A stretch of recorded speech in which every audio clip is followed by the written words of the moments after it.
So I think when a lot of people think of politics, they think of pundits or people coming in with lots of preordained opinions or preconceived notions about how things work, about which policies are best, about their belief systems. But the truth is, in order to study politics properly, you need to take the same sort of scientific method approach that you would to physics or botany or anything else, where, ideally you are coming in with a theory, a hypothesis, and you are sort of unmarried to how it might come out, right? You're ideally not having an outcome you want to have happen, right? You have your theories and you base your sort of hypotheses, what you think is going to happen. You base it in theory and previous evidence without having any kind of bias as to which way it's going to come out. And so maybe you run a survey experiment. You have a theory about why voters might decide to vote for one party over another. And maybe you think it has to do with their ideology or their racial identity or where they live. And so you run this survey, you plug in your independent variables and your dependent variables, you see how the data comes out, and then you try to publish your findings, sort of regardless of how they come out. And I think that is, there are a lot of different reasons why political science is an actual science, but I think that's the main one, which is having sort of an unbiased view as to how you think certain political phenomena are actually going to play out, rather than just sort of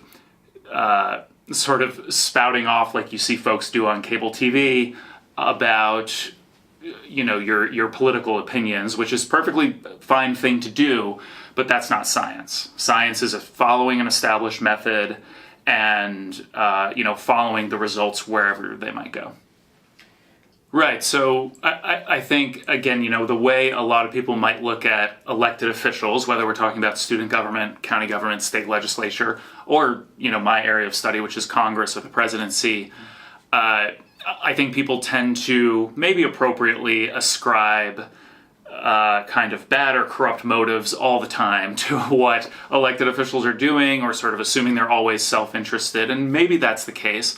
But there are ways we can actually observe the behavior of elected officials, observe the different kinds of political pressures that they are facing, what their individual beliefs are, and we can observe these in a way where we are considering all of them at once, and then trying different tests to see which of these forces are most impactful in their decision-making process, right? So if you're a member of Congress, are you responding to the needs of your district, or are you responding to your own personal beliefs, or are you responding to pressure from the White House, the president?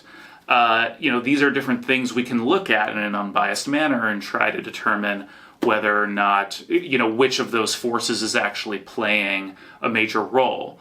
And, doing things in that way, where you are not necessarily married to one outcome or the other, you are just taking things as they are, that can increase the level of confidence that the public is going to have in your findings, because they are hopefully going to be, if you take that approach, they're going to be less concerned that you, as a political scientist, have some hidden political agenda, or that you have some outcome that you really want to happen, or one side or the other that you want to promote.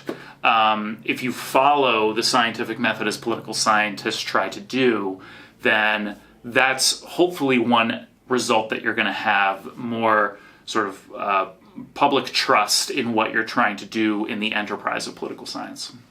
So, for example, Congress is sort of my area of expertise, and one prominent, research area looks at how responsive members of Congress are to the voters or the constituents of their districts.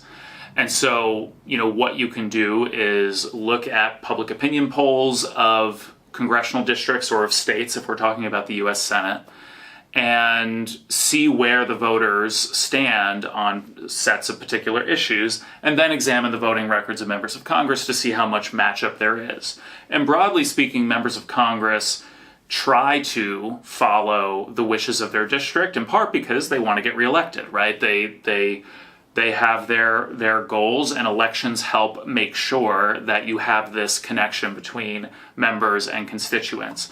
And so that linkage, right, is, at least in theory, why elections work.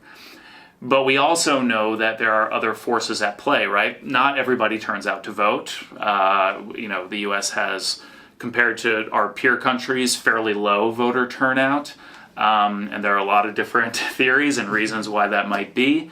And so, if we look at that general model of, okay, members of Congress want to pay attention to their constituents, but they're not always hearing from all of their constituents. They tend to hear the most, people calling their offices or turning out to vote or showing up at their rallies, by people who tend to have more polarized political opinions, either people who really heavily agree with them already on issues, right? So, farther right, maybe Republicans in Idaho, in a red state like Idaho, responding to their members of Congress who tend to align more with them. And probably those members are also hearing from Democrats, say right now, who are really fired up about what's happening in Washington and the Trump administration and things like that, who are maybe farther to the left. And the folks who tend to be in the middle or who don't tend to participate in politics, their viewpoints, political science finds that their viewpoints are not as well represented, right? So members of Congress do a better job representing voters than non-voters, right? But in theory, of course, it's their job to represent everybody. And so this is part of what makes being a member of Congress or any member of elected government a pretty difficult job. And so, a lot of our observations of members of Congress or other elected officials is sort of taking that generalized theory, right? They want to be responsive to their constituents, and then looking at the different ways, observing the different variables we see in government and in politics and in just the way events play out in the district and in Washington, if we're talking about the federal government, and then seeing where those complicate our theories. And then if we observe that stuff, then we update our theories and we update our findings, and then the next time we go to do those observations, we have an updated set of findings that we can use to inform whatever new theories we might have. I'll just add that there are a lot of different ways to do political science research. You have sort of hard quantitative data where, that's mainly my area, where you're collecting hard data about members of Congress, their votes they take, the demographics of their districts, things like that.